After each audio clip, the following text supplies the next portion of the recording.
आयशा एक अमरीकी थी, मगर उसके ख्वाब गैर मामूली थे। हर रात वह एक वीरान हवेली दिखती, जिसके सामने एक पुरस्कार दरवाज़ा होता था। दरवाजे के पीछे एक खजाने का वादा, लेकिन उसे खोलने के लिए एक मामा हल करना था। ये ख्वाबा से बेचैन किए रखते थे। एक दिन वह फैसला करती है कि ख्वाबों की हकीकत जानने के लिए इस रास्ते पर निकलेगी। कई दिनों की तलाश के बाद वह एक वीराने में इस हवेलियत को पहुंच गई। हवेली का दरवाज़ा कदीम नकोश से भरा हुआ था और इस पर कुछ पर असरार अल्फाज लिखे थे। जो इस दरवाजे को खुलेगा, इसकी किस्मत या तो चमक उठेगी या ख़त्म हो जाएगी। आयशा ने हिम्मत जमा की और दरवाजे को छुआ।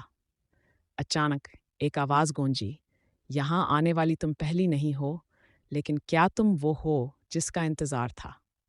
आयशा खौफज़दा हो गई, लेकिन अपनी जस्टिस को रोकते हुए बोली, मैं अपने ख्वाबों के जवाब ढूंढने आई हूँ।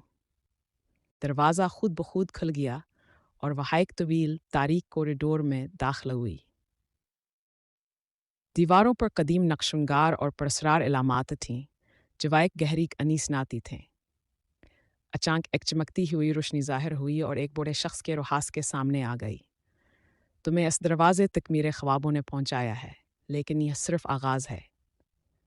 अगर तुम खजाना चाहती हो तो पहले अपने दिल की सच्चाई को समझो। रूह ने एक पुरस्कार मामा दिया, जो नज़र आ रहा है वो हकीकत नहीं, और जो हकीकत है वो नज़र नहीं आ रही। खजाना उनके लिए है जो अपने मकसद को पहचानते हैं। आयशा समय को समझने की कोशिश करती रही। हर जवाब से मज़ीद सवालात की तरफ ले जाता। कॉरिडोर में कई दरवाजे थे और हर दरवाजे के पीछे एक नई आजमाइश। एक दरवाजे के पीछे इसे अपना माजी दिखाई दिया, वह लम्हे जब बास ने अपने फैमिली को नज़रअंदाज किया था। दूसरे दरवाजे के पीछे एक मंजर था जहां वह अपने सबसे बड़ी ख्वाहिशात को पूरा होते देखती है।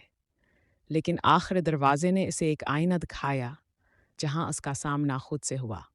आईने में एक आवाज़ आई, तुम्हारे ख्वाब तुम्हारी रहनुमाई करते हैं, लेकिन क्या तुम इन ख्वाबों के पीछे छुपे मकसद को समझती हो? आयशा को एहसास हुआ कि ये सफ़र सिर्फ ख़जाने के लिए नहीं था, बल्कि अपनी अंदरूनी ताकत और ज़िम्मेदारियों को समझने का था। जब इसने अपनी गलतियों को तस्लीम किया और ख़ुद को बेहतर बनाने का अज़्म किया, तो हवेली की दीवारें हिलने लगें और ख़जाने का कमरा ज़ाहिर हो गया। कमरे में सोने और जवाहरात के अलावा एक किताब थी, जिस पर लिखा था, ये ख़जाना इनके लिए है जो अपनी ज़िंदगी को दूसरों की भलाई के लिए वक्फ़ करेंगे। अगर तुम ये ज़िम्मेदारी कबूल करती हो, तो ये सब तुम्हारा है। आयशा ने ख़जान हलीने के बजाय किताब को खोला और अहद किया, अपनी ज़िंदगी दूसरों की मदद और इंसाफ के लिए वक़्फ़ करेगी। जैसे हयास ने यह अहद किया, हवेली की फ़ज़ा बदल गई।